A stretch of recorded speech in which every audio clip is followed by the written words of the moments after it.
sa'yo.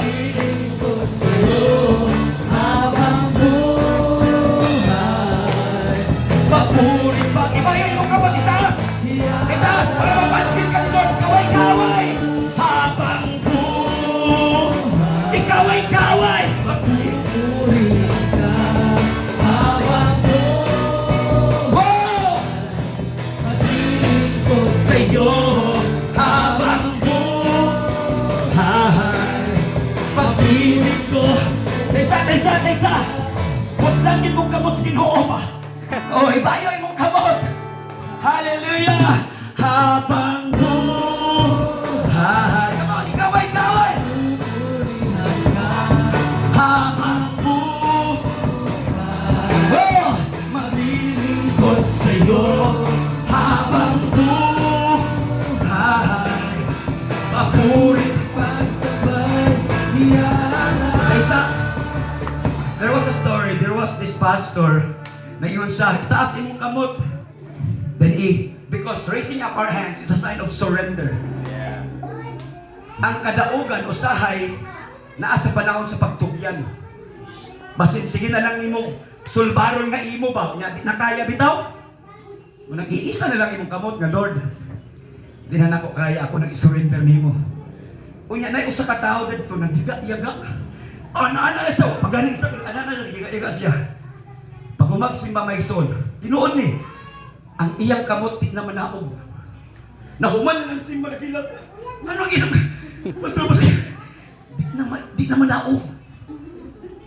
Imo siya, Lord, pastor, pasaylo ako, nagbinuang ko. Sige, pasaylo sa ampuan, na naog na dayon.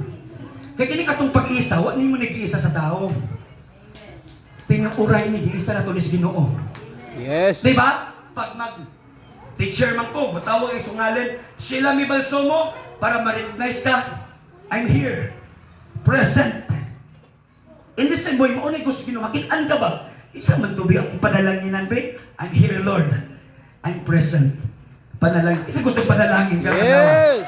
Ibalik ka mo, be? Duwa ka mo. Habang buhay,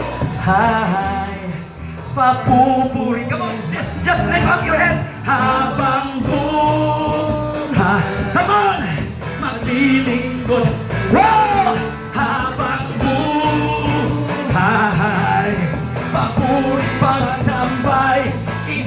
Once again! Habang buhay! Habang buhay. Oh! Papupurihan. Habang buhay. Maglilingkod sa'yo. Habang buhay. Papuri pagsambay. Iaalay.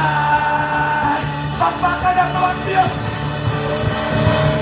Ibayoy kong gamot. Habang buhay. Papupurihan ka. Habang buhay. Here I am, Lord, maglilingkod sa'yo. Maglilingkod sa'yo. Habang buhay. Papurit pagsambay. Iaala. Can you just shout and lift up your voice? Come on, declare habang buhay. Habang buhay.